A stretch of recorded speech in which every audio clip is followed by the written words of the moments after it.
that we saw before the song.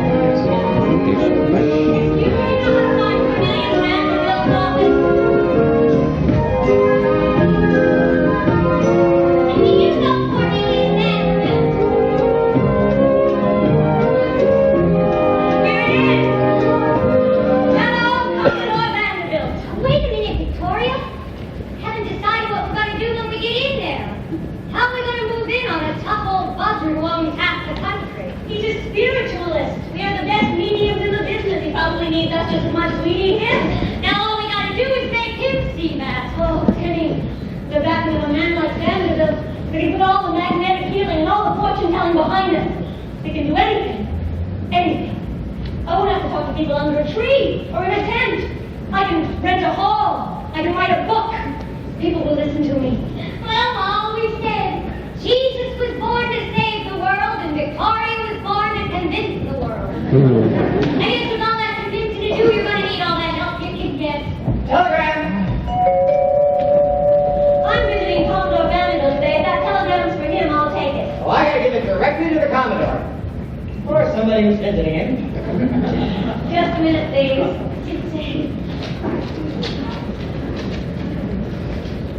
New York Central, that's a railroad. Well, who's Jay Gould? I don't know. Jay Gould. It's not much to go on. Jenny, I think we should take better care of this young man. Victoria, this is all the money we have. Deliver this to the Commodore in half an hour. We need more clues, but we can't get them out here.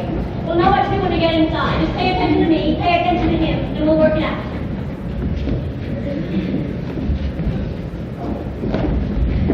Yes? I'm visiting Commodore Vanderbilt. Hey, you can't just barge in me like that! Who the hell are you? I am Victoria Woodhull, and this is my sister, Tennessee Claflin. So pleased to meet you, Commodore. Well, that's very nice, ladies, but I'm busy right now. Jim, show them out. We are spiritualist physicians at your disposal. Well, I'm always happy to have a couple of good-looking ladies at my disposal. But I already have the best medium in New York taking care of me. Jenny Danford on Staten Island. Jenny Danford. Jenny Danford's a fine woman, but her techniques are so limited. Jenny Danford brings me a message from my long-departed mother every week. Brings a mama's comfort to this old one. And you get beats every 6, you get a few pains here and there. Well, Commodore, wait till you see what we can do for this old body. You see, I'm a magnetic healer. I use the positive pulses of my right hand and the negative pulses of my left hand, and then they'll soothing waves of magnetism. I am feeling ill, got no help from any pill. Now, the ladies, I haven't got time to fool. Well, you're aching.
You're right. Mrs. Dancer never tried any of these techniques. Yeah. Just get down to this. That's just what we want to do, Commodore. Oh, good.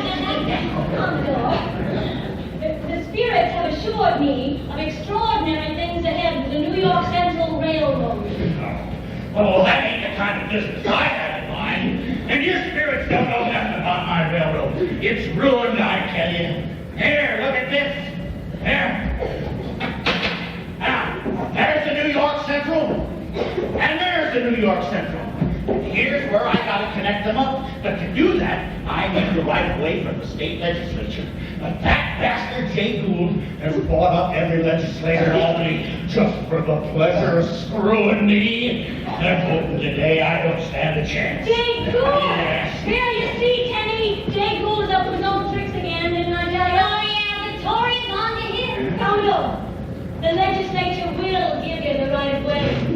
The spirits have assured me of it by special messenger. No, legislators are men of principle. Once they're bought, they stay bought. Hopefully, if they're paid what they're promised, Jay Gould will never pay up. He ain't a Welcher. The man's a bastard. The man's a thief, but he ain't a Welcher. Here, look at this. It's just a piece of my New York Central stock. Would have been worth $10,000. It ain't gonna be worth the paper it's printed on in a couple of days. Oh, you shouldn't do that, Commodore. Not to the New York Central. Well, my broker tells me I ought to sell all my New York Central stock before it's too late. Your broker is misleading you. He doesn't have the inside information from the spirits. It's a good thing we got here when we did. Yeah, we better get started right away. Oh, you? What can you do? We're gonna help you with your stocks. How?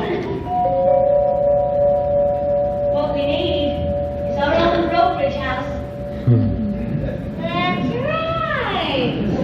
Lenny has the best fortune-telling operation in America. And working in the stock market ain't so different. Lady stockbrokers! When we have our own brokerage house, we'll tell people that the New York Central stock's about to rise. Can't you see it coming up? They'll be lining the streets for miles just to buy it. And Commodore, the stock will rise. You know, I like the way your mind's working. Then you'll do it? Nah! The stock's worthless, I tell you, it's worthless. Then you wouldn't mind if I keep it. If, as I predict, the stock goes up, I will use it to open my brokerage, and you will have all the free advice you'll ever need. And not to mention the free healing. If you're right, Mrs. Woodhull, you're in business. But if you're wrong, I'll run your sweet little asses right out of this town. Ladies, got a nice touch there, honey. Telegram. Oh, Albany. Wait.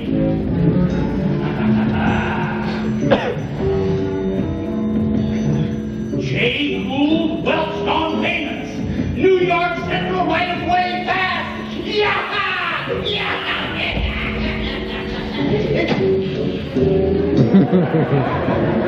Come here, boy.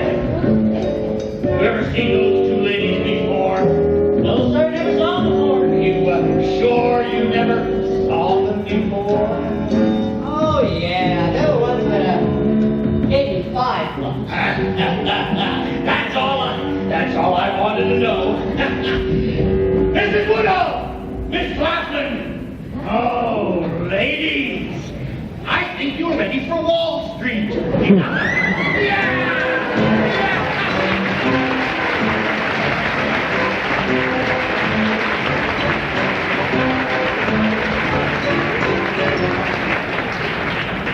This is Victoria Woodhull and Miss Tennessee Claflin. Wall Street leading stockbrokers are delighted to have attend their salon to celebrate the first edition of Woodhull and Claflin's Weekly.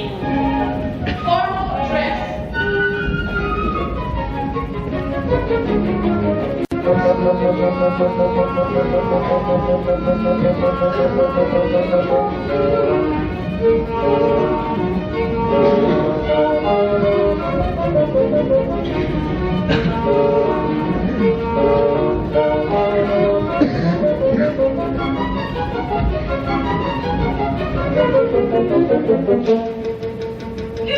Matilda, I certainly didn't expect to see you here. Are you afraid of Mrs. Woodhull? Oh, not me. I'm here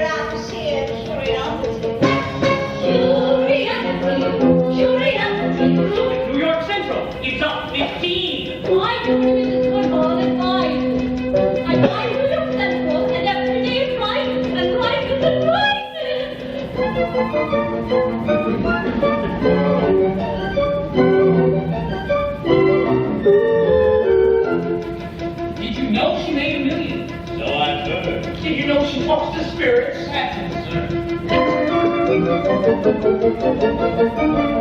thing she's divorced. It's driving me insane. They say she's on a congressman. She financed his campaign. Congressman Benjamin Butler! Congressman Butler! Oh, nice to see you, Fleming. You remember Delmonico's where we met? Of course, good old Freeman. How could I forget? Mr. Wheeler, Esquire! I don't believe it. Oh, don't call any quarrel. But the man is always trying to learn from me on loads. Good to see you, Reverend. Not at all, not me. I'm here out of curiosity, curiosity. Mr. and Mrs. Theodore Chilton! Mrs. Elizabeth Cady Stanton! Elizabeth Cady Stanton. I didn't know we had to be with her. She wants to give women a vote. And I happen to agree with her. You do? I do. Me too. I hear Mrs. Woodhull is a radical. Radicals in the movement can be a plus. Yes, they make people grateful for suffrages like us! Commodore Cornelius Vanderbilt! Commodore Vanderbilt. Doctor came to my house for dinner last week. An impossible guest, I'm afraid. He pinched the maid. He used the wrong food, and he always gives us the picture. Commodore, nice to see you. Commodore, I hear you back these ladies and they've made you quite a sum. I guess you'd like to know their secret, or else why did you come? Curiosity, curiosity, let's give the woman her due. It's quite a feat to attract the elite. True, true. Curiosity, curiosity, do hope this won't be a bore. We're here now to cheer curiosity. Not a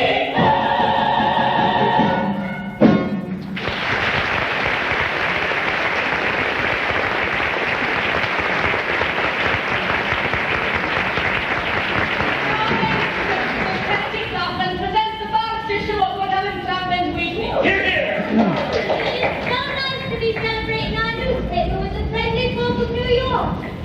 Oh, enjoyed yourself, Mr. Evans, William Evans. Name's familiar. Where from? I'm an attorney. I defended President Johnson against impeachment. And you got him off. Oh, well then, Willie, you just make yourself right at home. We can always use a good lawyer. Yes, I'm sure you can. I've heard you and your sister were arrested once. That's probably just a vicious rumor. Yeah, more than once. Indianapolis, Tip City, twice in Thornville. Say, she's advocating a health and welfare program for prostitutes. Well, we certainly wouldn't want them to be unhealthy. Prostitution, free love, an expose on Jay Gould, my, what's that for next week? If they're allowed to publish next week. You have nothing to worry about. Reformers, they come and they go, but corruption goes on forever.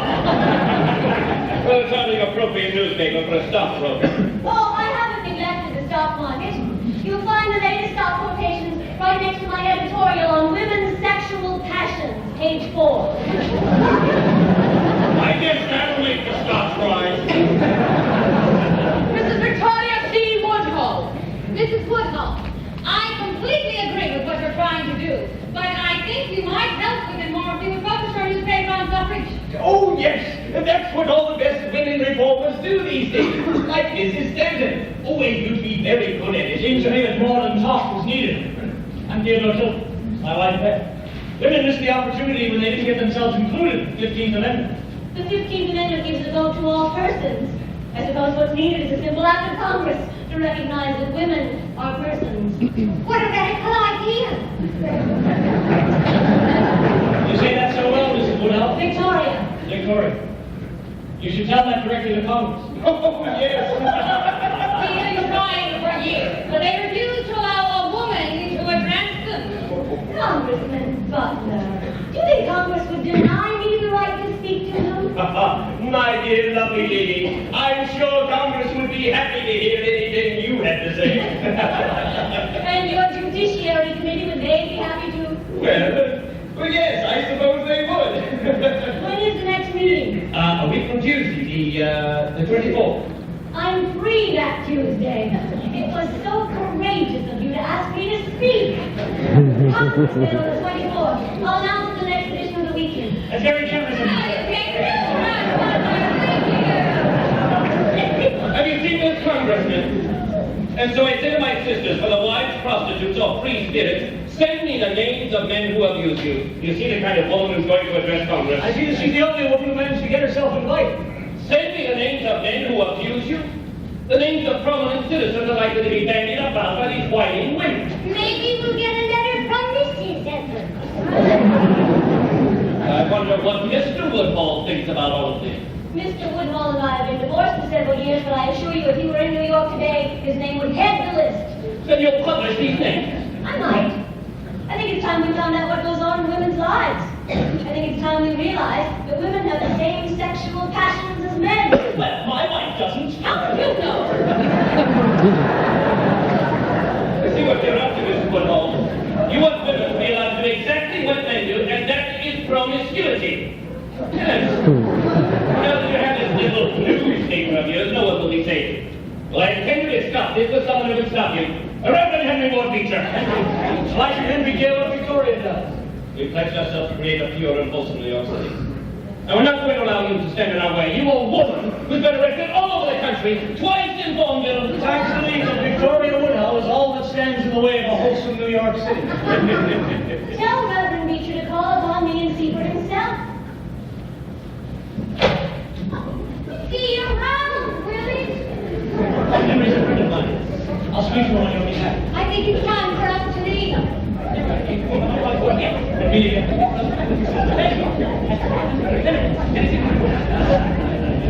Oh, Victoria was a real good party, and everybody got what they came for, including Willie. Did you hear them all talking, Jenny? It's starting to happen, just the way the spirits promised. Be careful, my dear. Henry Ward Beecher is the most influential man in New York. And he preaches to at least 20 of his mistresses every Sunday, including Beth Chilton. Beth has given Theodore a written confession. The poor man doesn't know what to do with it. How does Beecher get away with it? No one can touch Henry. The public sees him right up there, next to God.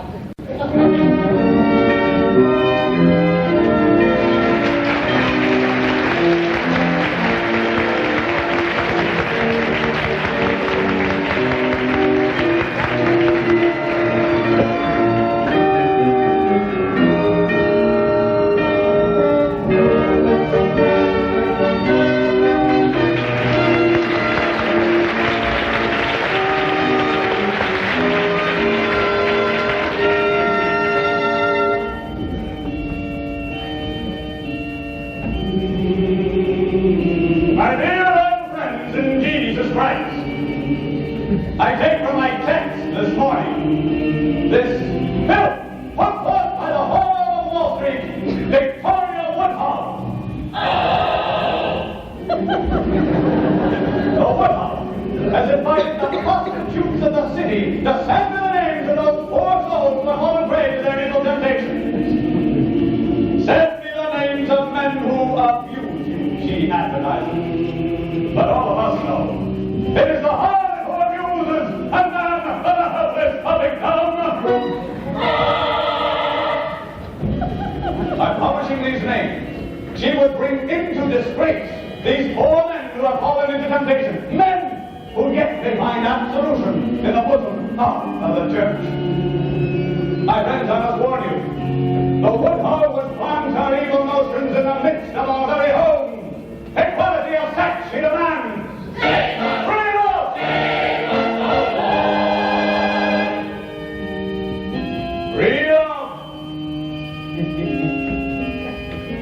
She would tear down woman, precious woman, whom we have taken from our rib and elevated to that lofty position above the lust of man to comfort us with her beauty and her love.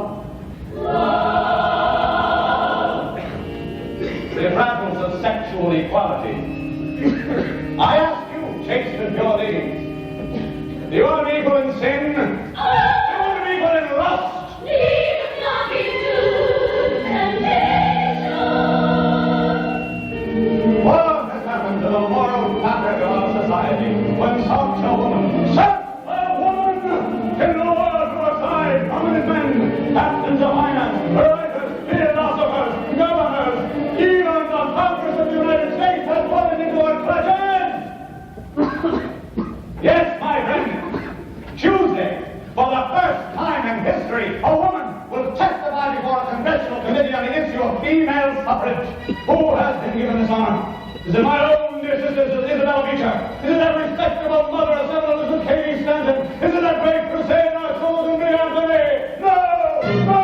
And no! It is the supreme slut, Victoria Woodhull!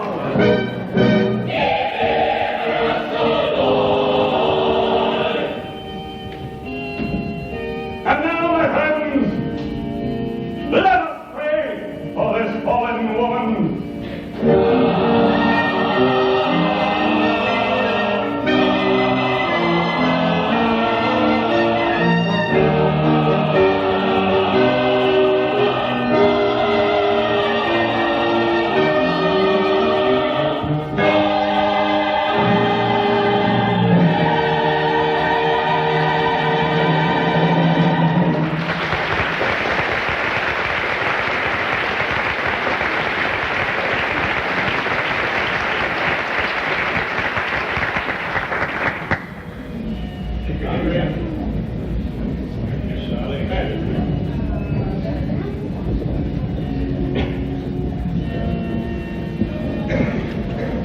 You are certainly inspired this morning, Henry. Why, thank you, Miss Anthony. Elizabeth. Henry. My dear friend Theodore. And sweet little Beth. Henry, you have no right to judge Victoria. You've never met her. Ah, so you call her Victoria now. She's not a bit like you described. Satan wears a multitude of disguises. I hope they didn't drag you into that woman's lair. Victoria's an angel, Henry. She's soft and womanly, yet burning with a passion that poisoned every word she utters. On her eyes, a luminous. Her voice. She's a very impressive speaker. Why didn't they invite one of us to speak and not a single congressman had the courtesy to inform us of it? Because a woman doesn't get invited to address Congress, Susan. Unless, of course, the committee chairman is, shall we say, indebted to her. Henry, if one believed every rumor making the rounds, one would think preachers had mistresses in every pew. You know, I've taken great risks in supporting your radical cause, and I'm afraid I can no longer continue if you persist in associating with her. Now, I'm sure that when you all think about it, you'll decide to boycott her congressional address. Please, excuse me. Henry's right. We should think about it. Well, I thought about it, and I'm going to Washington to hear what she has to say. I certainly won't be intimidated into missing the first woman to address Congress. Besides, anybody that Henry hates that much must have some virtue. I'll join her. We shouldn't have what Henry said. He'll throw a royal tantrum and call down the wrath of God. It'll be heavenly.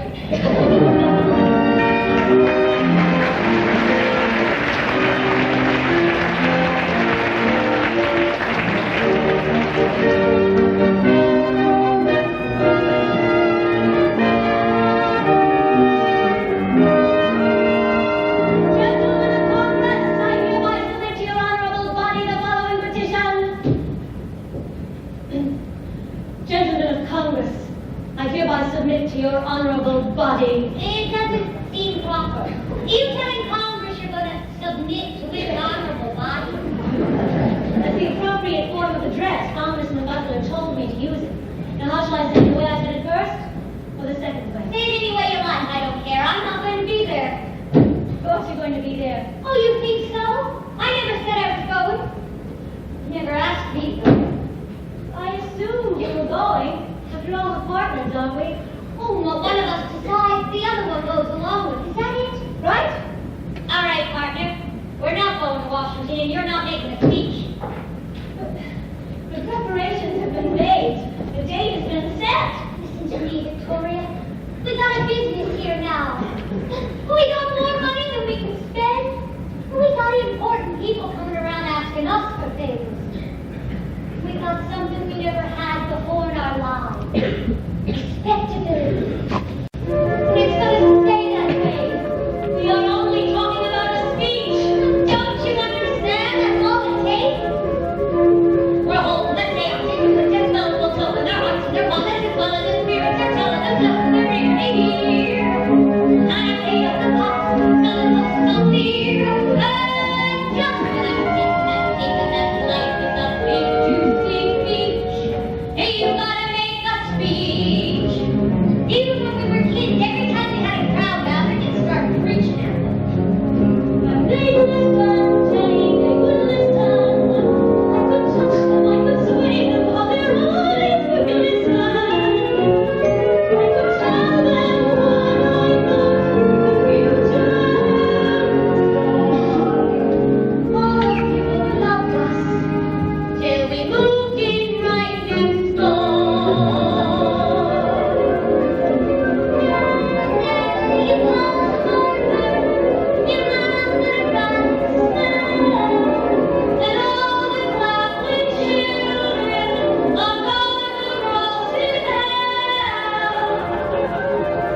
Not anymore, Victoria. We're living in open over your chairs, too bad with the and the boots and the bears and the demons are fighting the sweet breath of the fly. And it's not to be lied, climbing up the side.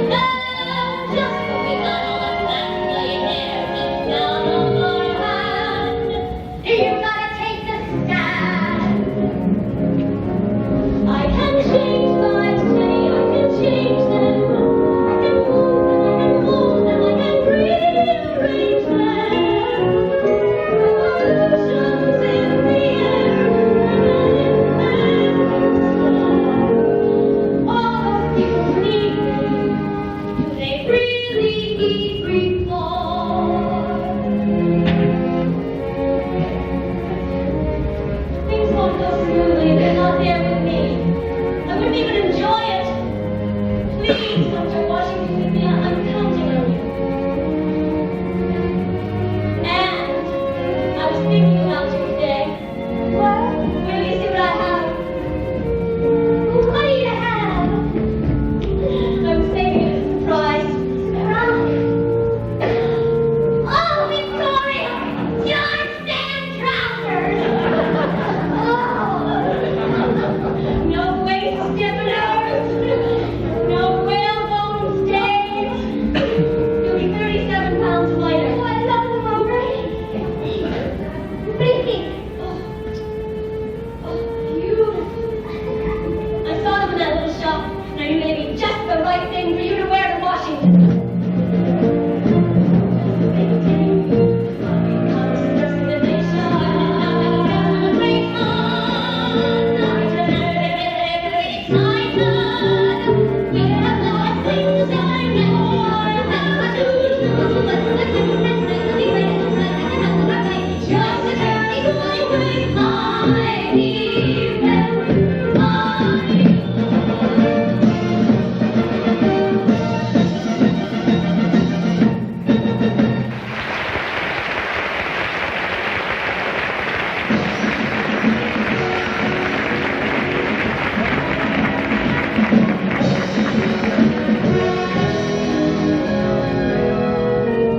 Furthermore, women bear, rear, and educate men.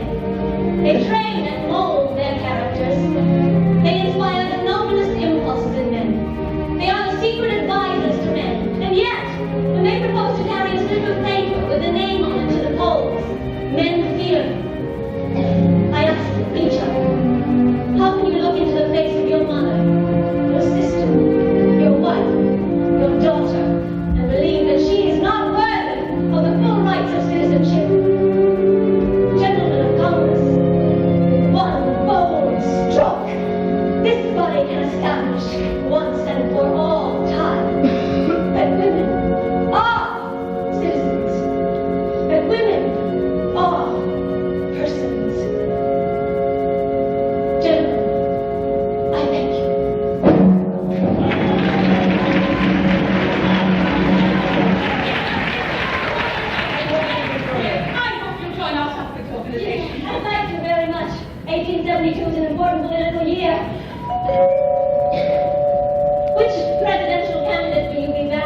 We don't back candidates. We demand the right to vote.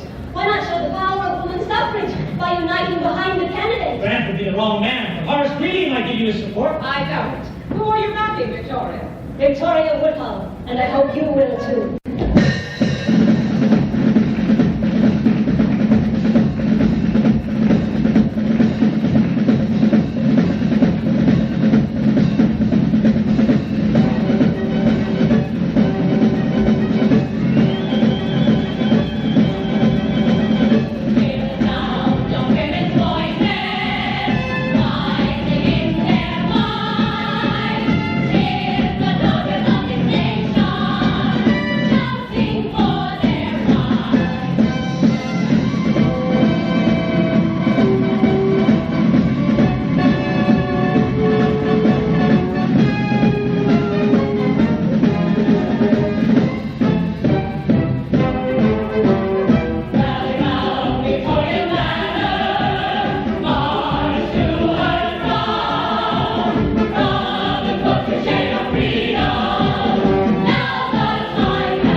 presidential candidate to say. It doesn't matter what I say, what any of us says.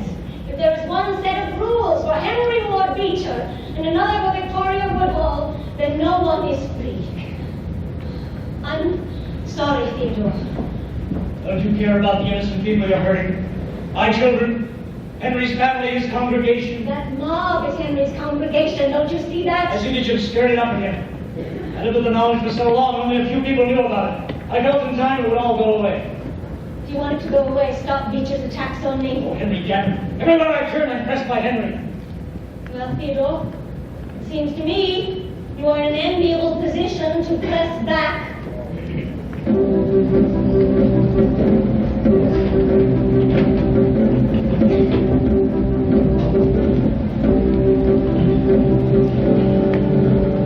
A preacher of national eminence.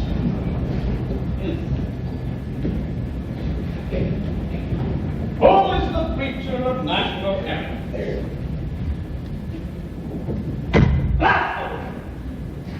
What was Chilton doing there? Oh, Theodore, you keep a rendezvous with Satan himself if you thought might provide new adventure.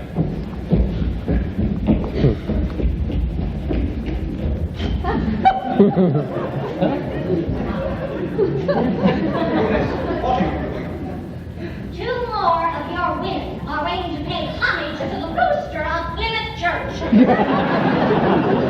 Now, Cornelius, you must rein in your petty jealousies and deny these ladies access to our Lord. When most of us speak of our Lord, we have Jesus Christ in mind. Oh, Theodore Chilton is waiting to see. He is? Good. I've been meaning to have a talk with him in the privacy of my own home. Our home, Henry. My dearest Eunice, how could anyone question whose home it is when you manage it so efficiently? Now, my dear, be my sweet wife and show Chilton in.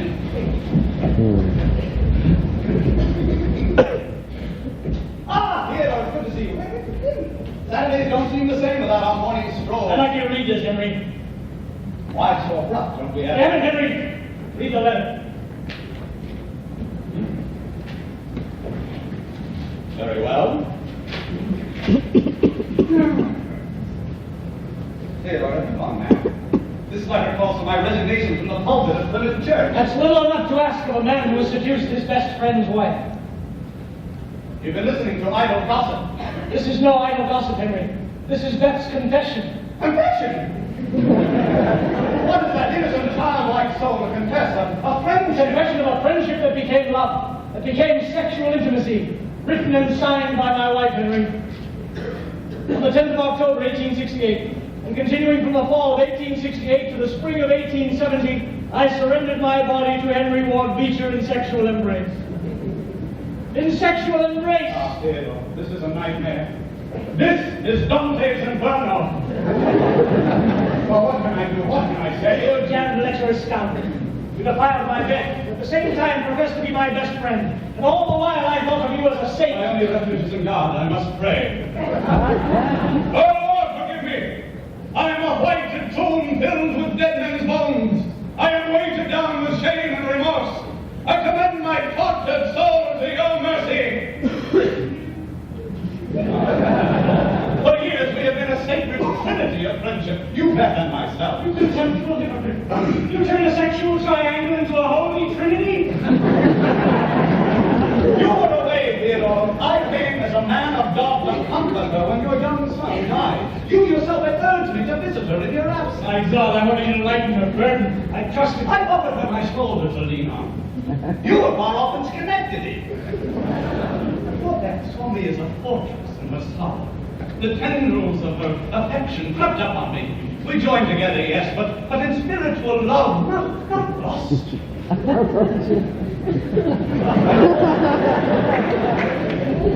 You're right, my friend. There is only one road to absolution. Tomorrow, I shall resign my pulpit and leave Brooklyn forever. The sooner the better. The most famous pulpits in St. Paul will be silenced. The multitudes that flock to my ministry must be deprived their weekly solace. Of course, there's no hiding the truth behind my resignation. Oh, how I grieve for that poor woman, your wife, Beth, and her innocent children. When this becomes public knowledge, bit by bit, the newspapers will dissect each word in detail and feed it to a hungry public. No. Resigning's not the answer. Not that you don't deserve to lose your pulpit, but this must never be known. But it is known! You yourself were present at the Woodhull slanderous speech. What were you doing associating with this shameless creature, lending respectability to her outbursts? All your insults, Henry, she's far more direct and honest than And you. what will she do the next time she has a sizable crowd? The Woodhull will destroy us all to increase her notoriety. No, you're wrong, Henry. I can convince you not to say another word. May God be with you.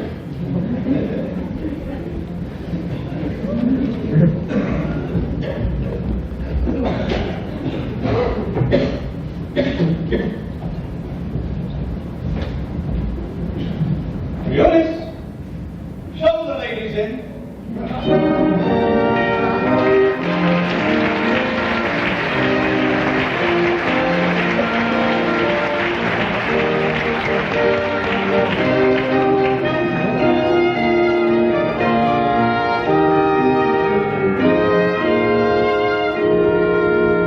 Victoria Beecher for the happiest 3 months of my life. Politics and love, all wrapped up in one wonderful woman. I remember the first day you strode in here. You were so angry. You were so jealous. You were so excited. I wish everyone in New York knew the real Victoria. They would all love you as I do. I hope not. That would keep me far too busy. You wouldn't want any of them, Victoria. None would be as devoted as I. Wait till Henry hears about us. I got a letter from him today. I want you to read this. You'll enjoy it. Dear Theodore, I congratulate you on your success in keeping the Woodhull silent. And I appreciate the sacrifices you are making for us. Poor Theodore, such a martyr. He would like to meet you tonight for dinner at Delmonico's. I got that letter, it all came back to me. Henry and Beth, it's like a knife to the core of my soul. Theodore, you do love to suffer. You do it so beautifully. Because of what Henry's done to Beth. What have they done? They have made love as we have. Hopefully, they've done it as well. You're talking about a married woman. And you are a married man, but here you are, and happier for it. Maybe Henry has made Beth happier too. I don't know what Beth feels anymore. But I do know that Henry feels he should get some sort of medal in service to the community. He should. He's brought love into so many women's lives. You know, Beecher would make an excellent spokesman for free love. Victoria, we all have your philosophy. Where would we be? In a state of perennial bliss. When two people love each other, why does it have to be sealed with contracts and vows that say forever? Canning Woodhull and I took our vows. And a few years later, we found ourselves locked into an empty marriage. How could I have known what life with him would be like? I've had a taste of forever. Right conversation. Like, please pass the salt. Where are my socks? It was your fault. Day after day of monotonous tune that once used to be a love song. Yes, I've had a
Reverend. If he were to reveal the truth about his life, would catapult me right into the White House. I didn't imagine that rather a word to you would come, let alone sit with you in Delmonico.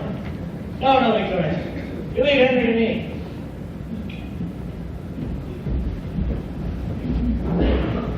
We shall see, Theodore.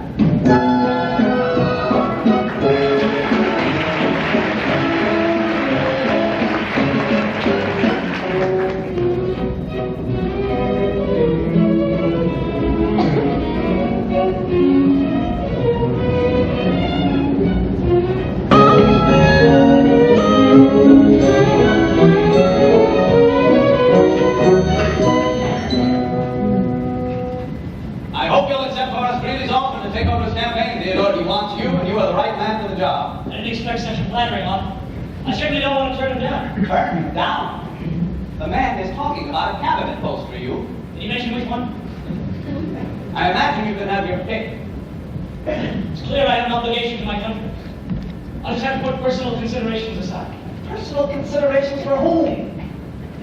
Oh, no. It's the Woodhull, isn't it? She's bewitched you, Theodore. You went to subdue the creature. I didn't expect you to join forces with her.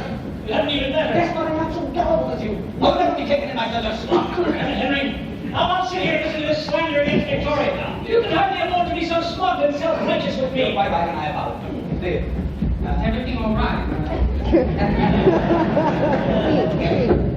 Well, good evening, Mrs. Woodhull. Good evening, Mr. Delmonico. Oh, Miss Claflin. Hello, Charlie. We're looking for Mr. Theodore Chilton. Oh, I'm so sorry he just left.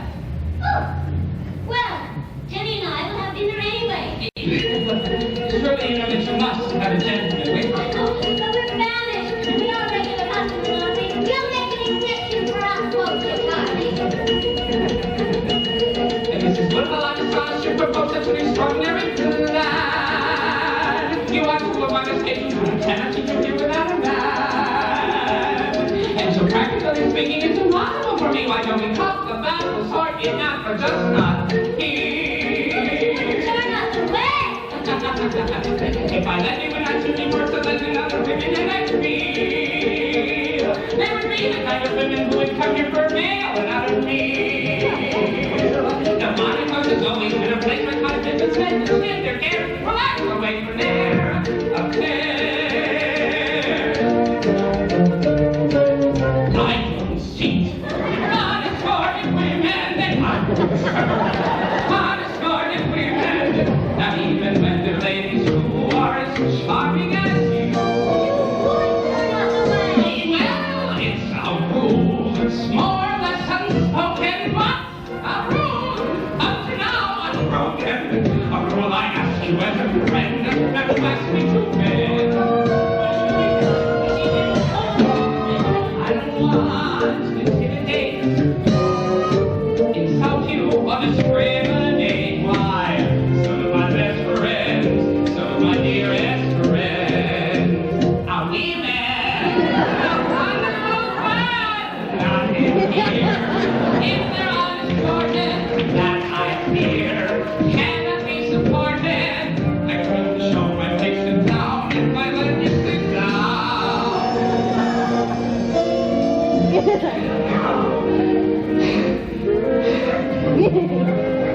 I don't have a kind of delicate situation. We'll pretend that you came by to reserve a table for a later time, and then you'll smile as you leave. Well, that may look as though I'm putting you out. Excuse me, may I be of service to you? Yes, very kind of you, sir, but I think we have Mr. Delmonico from right now. I brought some in. Mr. Delmonico, this is our escort. Mr. McGinnis, our excellent coachman.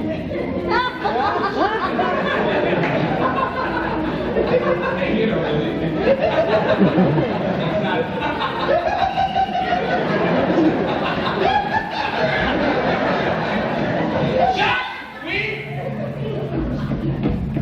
Shall these ladies have a table with three?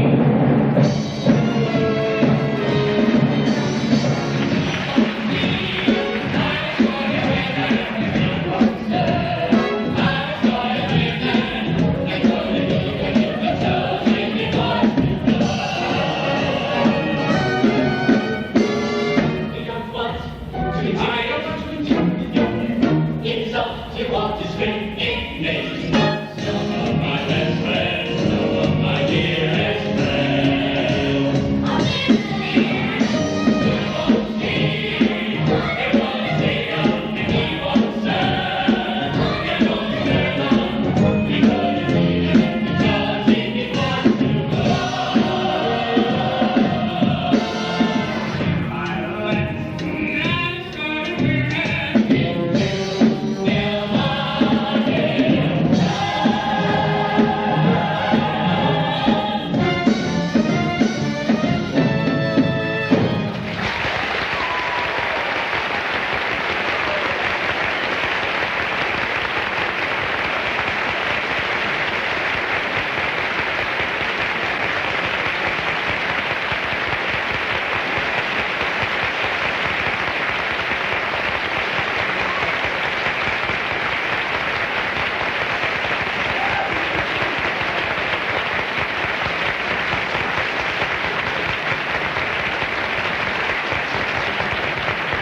Now bring us a round of champagne, Charlie. You like champagne, don't you, McGinnis?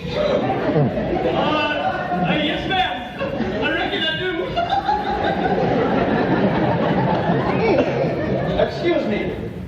I deeply regret that two such charming ladies should be embarrassed in this way. If I may be of service, please call on me. My name is Henry Ward Beecher.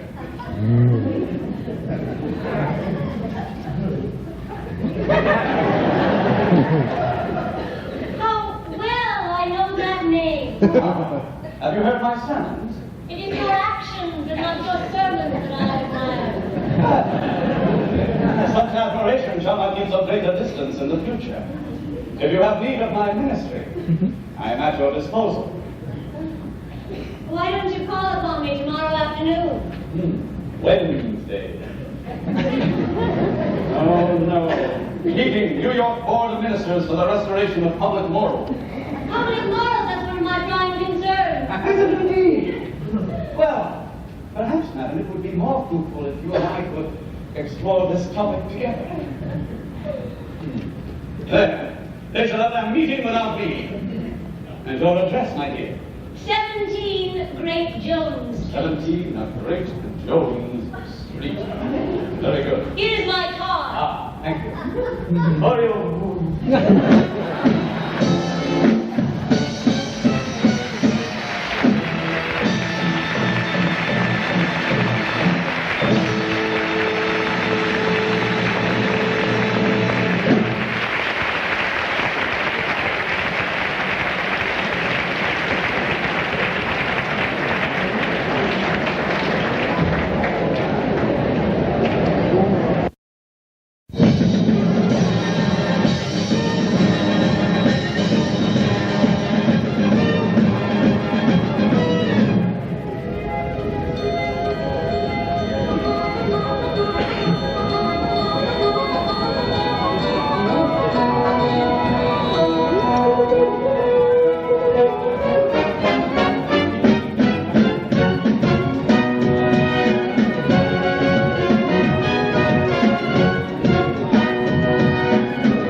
I hoped you would come, but I wasn't sure. A man of God must not deny his services to anyone. So, you've come to save my soul, and I have an interest in yours. Perhaps we'll find mutual salvation. I admire your optimism, but I don't share it. It may take a while. May I take your cake reference? Thank you. Lovely. Not what I expected. When I became a minister, I did not cease to be a man. On the contrary. You became a man of enormous influence. I believe it was ordained that we meet. A chance encounter in a restaurant. Why do you make that seem predestined? Surely you see that no two people in New York are so morally attuned to one another as ourselves. You make a mockery of my presence now. God has sanctified love as his highest commandment. Plymouth Church, Sunday, March 14th, 1870. Well, then you have heard my sermons. They read very well.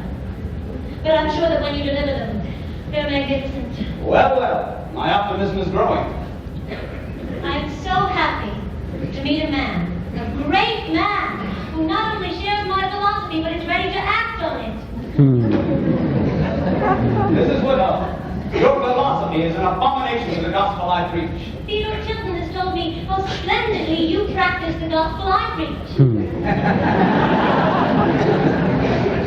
My dear lady, Theodore doesn't understand the situation. Ah, but he does now. I've spent hours trying to make him understand that your relationship with Mrs. Chilton was a natural event, a beautiful event that harmonized body and soul. Yes, that is exactly the way it was. It was a spiritual relationship between two souls who cried out for each other. That's always the way it is. A private matter. A private matter that the rest of the world has no right to intrude upon. An exquisite secret. Yes, as long as the right of any two people to love one another is not denied. Certainly. A man of national eminence should not be attacking speeches which affirm this right. Everyone should be able to speak out on behalf of principle. Ah!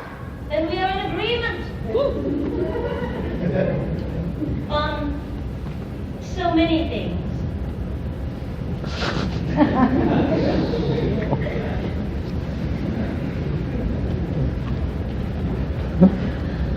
I, too, have always identified the fulfillment of bodily joy with spiritual attainment. Yes, I remember well my first sexual experience. I was a child, just 14. It was at a revival meeting in Muncie, Indiana. The preacher's voice swelled. The crowd swayed back and forth. Reach out, the preacher shouted. He moved through the crowd. Take God to your bosom. Give yourself to Jesus. And I did. It was a magnificent spiritual experience for me. I believe the preacher enjoyed it also. The Lord moves in strange ways. I believe that flesh and spirit are one when God is present. You must have many moments when you feel that oneness. I feel it whenever I am in the presence of beauty. Not just the beauty of women. For me, God is reflected in every particle of nature. I sensed when I read your sermons that you were a man of many facets. Perhaps too many facets for a preacher. My father, Lyman Beecher, was the greatest preacher of his day. A single fire burning only for God. He never even permitted me to play with toys because he felt that they were a distraction from my duties. I remember once when I was about 12, a visiting aunt brought me a plate of tiny carved boats. I kept those boats hidden in the house for weeks, changing the hiding place every day because I was so frightened that he would find them. My life would be so much simpler if I could follow in my father's footsteps. I have often resolved to turn away from the demands of the flesh. Oh no! You mustn't do that. Quite the opposite. It is the sensual quality about you that reaches out to every person in your presence. I felt it as soon as you walked into this room. I believe the Lord bestowed upon us powerful passions, not to tempt us as my father preached, to bring joy into our lives. We do see things the same way.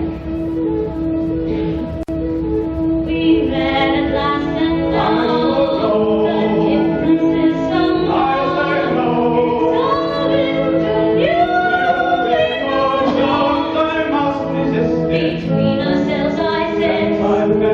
Matching temperaments. It seems we're moving into closer harmony. Please don't go. I'm hoping you'll stay. Does it show? I'm yearning to stay. Does he know he's going to stay? There's a space in my life, A place in my life. a need in my life, for love and joy.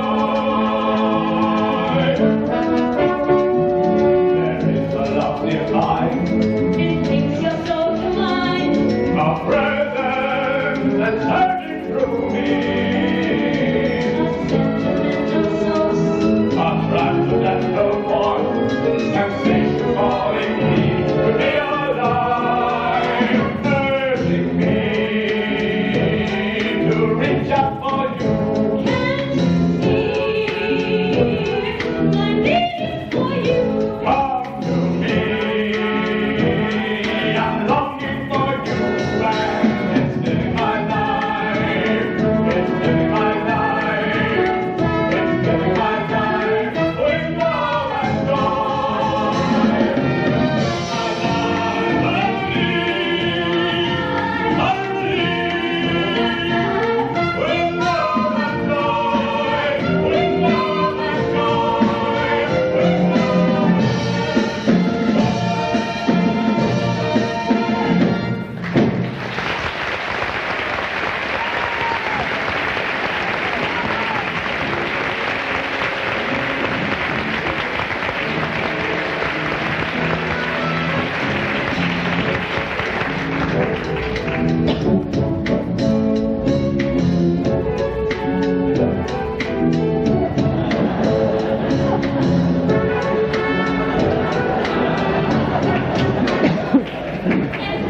Anthony Comstock is here to see you.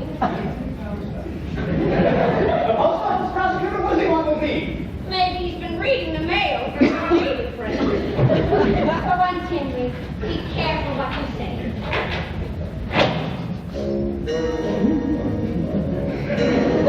Good morning, Mr. Comstock.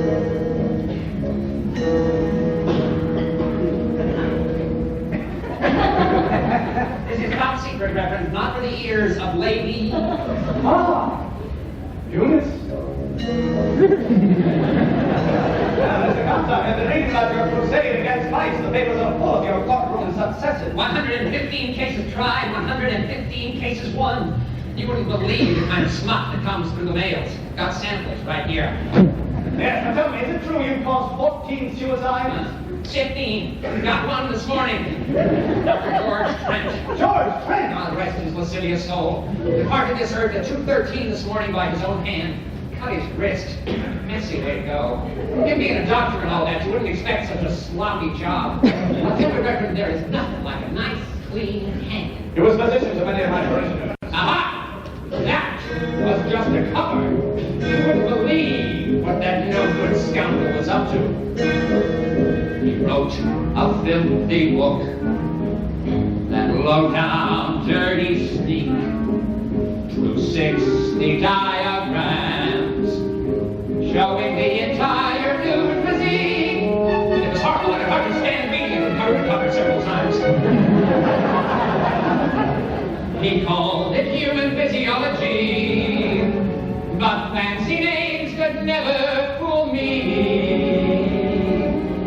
Despite his pleas and phony tears, we sent him out for 20 years. Every day I do a little something for the Lord. Every time I strike, Jesus has scored. I never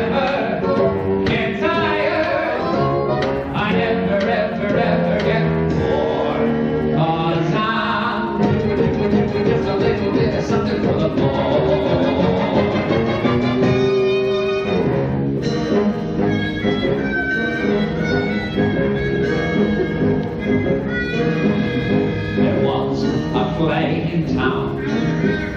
They called it Oedipus Rex. But any fool could see it was nothing but perverted sex. I knew that was a shabby melodrama when I realized what that king did to his mama. The producer mailed it to a friend. That's how he met his wife Gwen. Every day I do a little something for the Lord, knowing that I please him. That's my reward. I never get tired. I never, ever get bored. 'Cause I'm doing just a little bit of something for the Lord. Every day I do a little something for the Lord. When I draw my sword, Satan is Lord. I never get tired. I never, ever get bored. 'Cause I'm doing every doing every little bit of something for the Lord. For the Lord. For the Lord. A little bit of something for the Lord.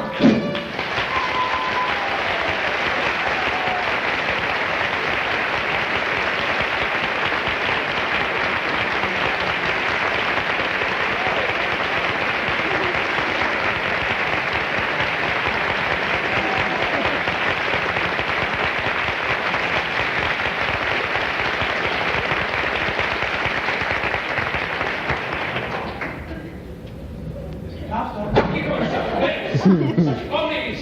They talk one way, speaking God's words, paying lip service to the Ten Commandments, and all the time they're violating the seventh. The seventh? Adultery, Reverend. Adultery, lechery, pornography. Even thinking lustful thoughts. I haven't figured out a way to get a conviction on thinking yet. It's simple, Reverend.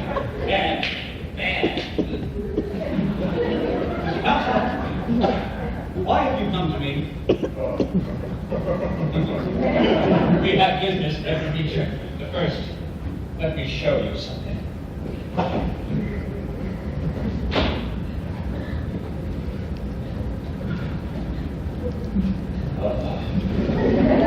Take a look at that, Reverend.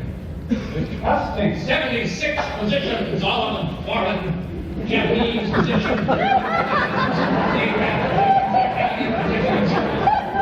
The Chinese, they're the sneakiest of them all.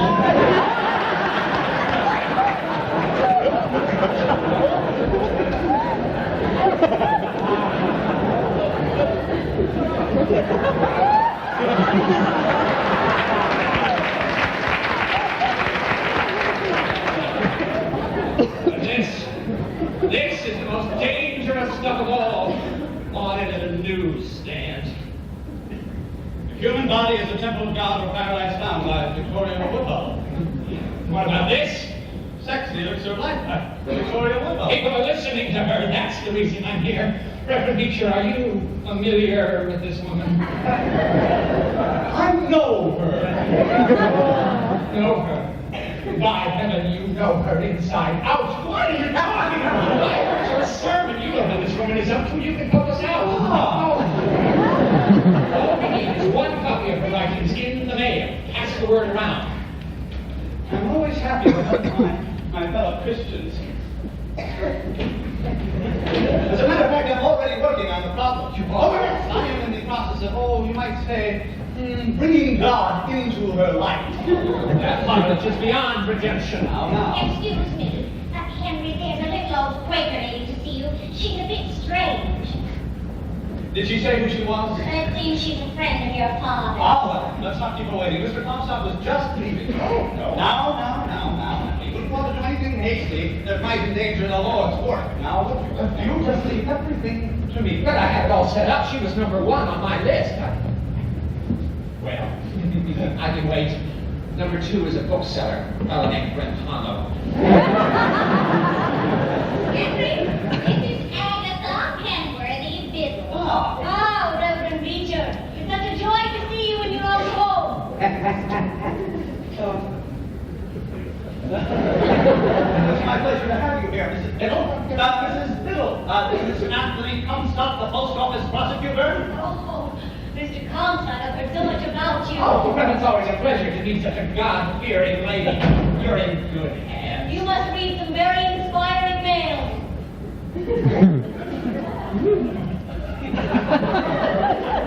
Beecher, if your mission to the Woodhull fails, don't hesitate to call on me. You'll go after her like that.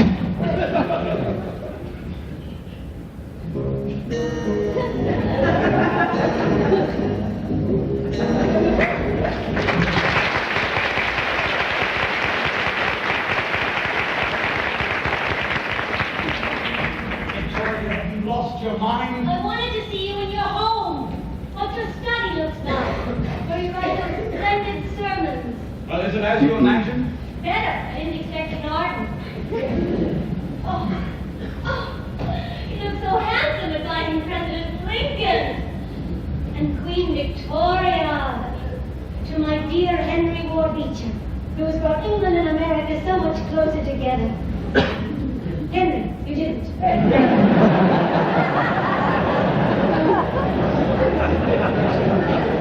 One Victoria is enough for any man. I've missed you. It's been 3 whole weeks since I've seen you. You've been giving so many speeches. I hear that a ticket for a Victoria Woodhull speech sells for more than one of my own. Do you mind that? A little. But I find it fascinating to become so popular telling people what they don't want to hear. Henry, I have something to show you. This is the speech I'm giving in Steinway Hall on Thursday. The naked truth, sex, and marriage exposed? Victoria, you can't be serious. This one is special, Henry. I'm going to tell them who I am and why I believe as I do. This could be dangerous for you. We'll have to take that chance. Why? What? Why can't you lead your audience a few steps down the road instead of plunging off the cliffs and expecting them to follow you? Someday they will. You are so reckless. And I love you so very much for it.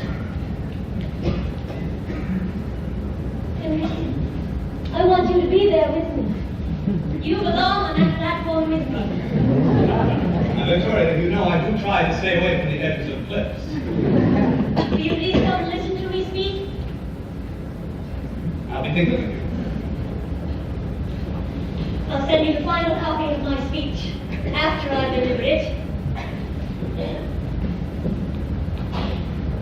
Someday, Reverend Beecher, you will share that platform with me.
last week I wanted to cut you girls in on a nifty little railroad deal. I sent Jim over with the message, but you weren't there. Right smack dab in the middle of a business day. Oh, Cornelius, we must have been out campaigning. Yeah, and yesterday I woke up with a real bad pain right here. Oh, Corny. Hey, I needed your soothing hands real bad, but you weren't there again. Well, we had an early speaking engagement. Well, it ain't right, Cupcake. That ain't what's supposed to happen. You gotta take care of me. What if I was to pull out all my investments? Oh, Cornelius, you wouldn't do that. We go broke. Don't you worry. As soon as the election's over, we'll settle down, either in the brokerage or the White House. You know, I've been thinking lately, it's time you and me stopped reporting around without a license. How about Cupcake? Tennessee Claflin Vanderbilt? Ain't a bad sound. It sounds real good to me. It looked real good on my office door. What office door? Your office is going to be right in our new house. You've got 42 rooms to supervise, 3 kitchens, 28 servants. You can't get any busier than that. I really love you, Cornelius. But it ain't in me to be a caged-up housewife. You telling me?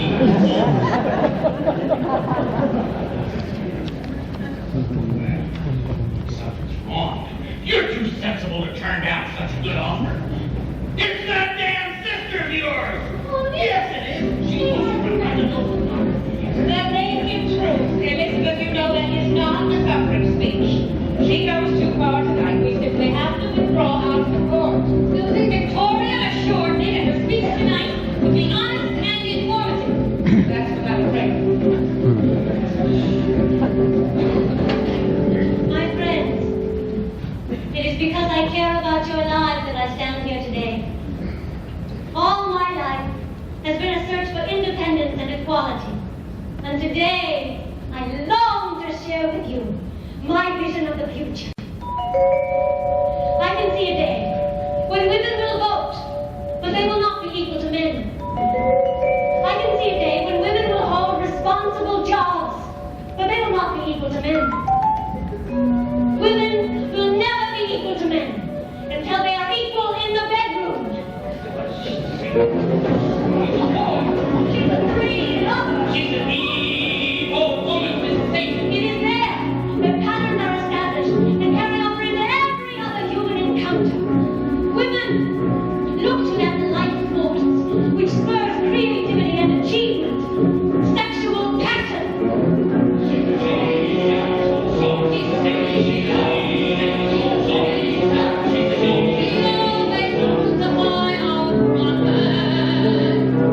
Keeping the feet ready.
Victoria. I just keep thinking he wouldn't have done it if I'd only said yes. Listen to what you're saying. Cornelius would advise as long as he was having a good time. The minute he saw he meant to change things, he abandoned us. I guess. What are you doing? Pack it up. We're not going anywhere. Oh, yes, we are. The landlord gave us 24 hours to get out. But we paid the rent. We got a letter from the Ministers' Committee. Another one. If you open your facilities to Mrs. Woodhull, you can no longer expect the patronage of the respectable citizens of New York. Oh, what a laugh! Oh, well, $500 will take us out of this town. No! We are not going to let them run us out again. We have alternatives. Like what? Like I could rent a hall and make another speech. Oh, yes! Another speech is just what we need. Everybody's gotten one of these letters, Victoria. They treat them like the word of God. Nobody's going to rent you a hall. Then we'll take the $500 and put out a special edition of the weekly. So you can print the speech that nobody will let you give. Don't you see, Victoria? It ain't gonna work. Then it's got to be Henry. He's coming soon. Henry will support me. And all the opposition will melt away.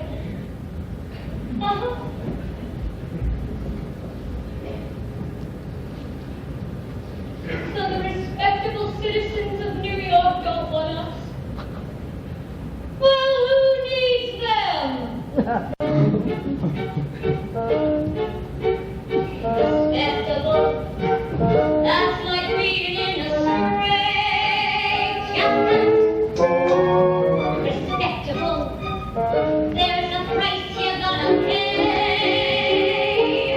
Oh, respectable. That means your life according to what other people think. I gotta say, when you live that way, so you find yourself again to shrink.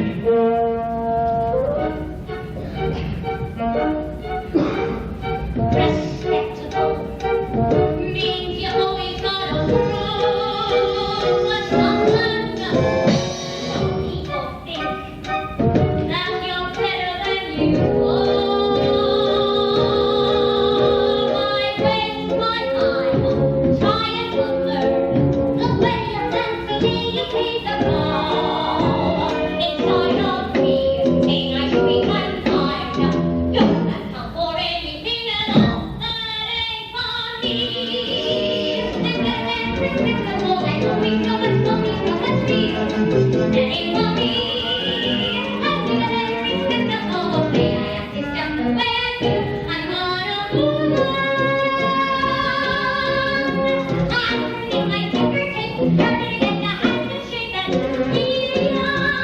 Not worrying no more.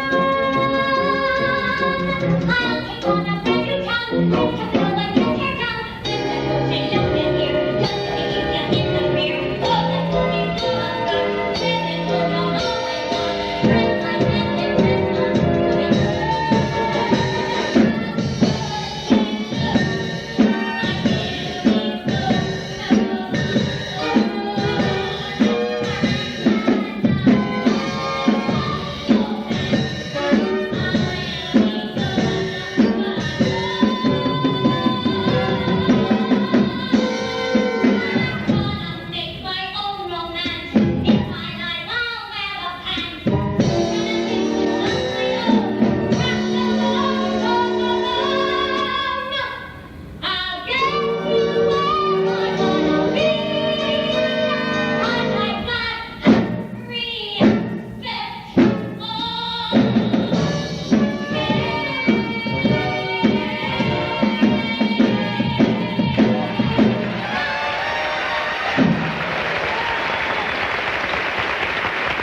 Hello, Penny. Oh, the respectable Reverend Beecher. I was just thinking about you. Kind thoughts, I hope. Victoria? I will let you entertain your reverend alone. Victoria, what's happened? I'm so glad you're here. Of course I'm here. I came as soon as I got your note and your speech. I warned you not to send that through the mail. I lost everything because of my speech. I don't know where to turn, what to do. You're my last hope. I will help you, my darling. You just tell me what I can do. You are the one person who can do something. You can reveal openly your belief in me, what I stand for. We'll make a speech together, a lecture tour perhaps, or I'll take out a special edition of the weekly, that's to do it. A front page endorsement by the Reverend Henry Ward Beecher. Henry, together we can be an irresistible force. All right, let's take some time. We'll figure something out. There's no more time, Henry. You must tell people how you really... Victoria, I wish with all my heart that I could do what you ask, but I would lose my pulpit. I would be ruined. From your ministers, committee, we are determined that the respectable people of New York shall offer no haven to Victoria Woodhull. Respectable, that's you, Henry. You are respectable. I am a whore. I have it. Victoria, I have many wealthy parishioners. I am going to raise money for you, a great deal of money. Money is only a means to allow me to speak out. If you don't understand that, you don't know me at all. I know you very well. I know you wouldn't want to see us split apart over this. No. I want us to be together. I want us to stand together before the world. I wish I had your courage. There are few of us who have the strength to live according to our convictions. For most of us, a little sham, a little self-deceit. Yes, it's necessary for our existence.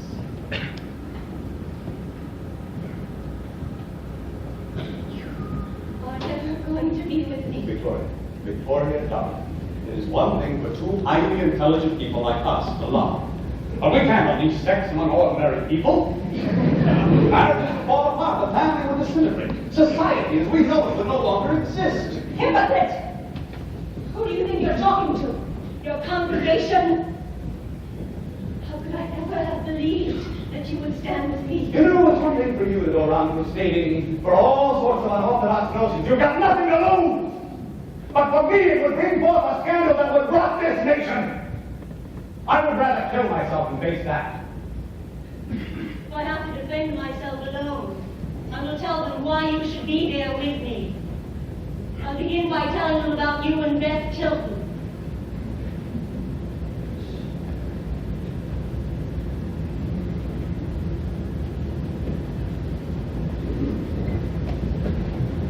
I will never expose my private life to the public, Victoria. And neither will you.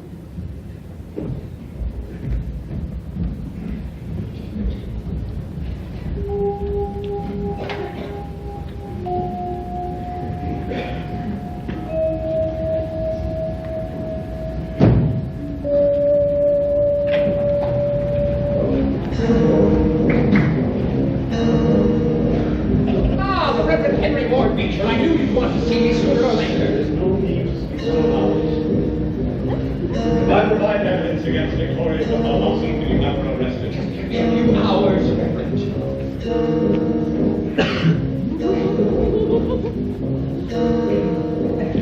Speak. Take me in jail. You and I, Reverend, we're always doing the Lord's work.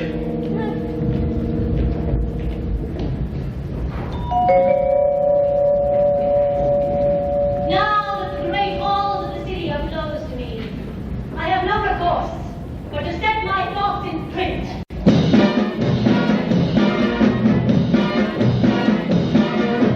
Read it the weekly. Woodhull's weekly. Take a break on me. Only makes sense. Read it the weekly. Woodhull's weekly. Take a break on me. Only makes sense.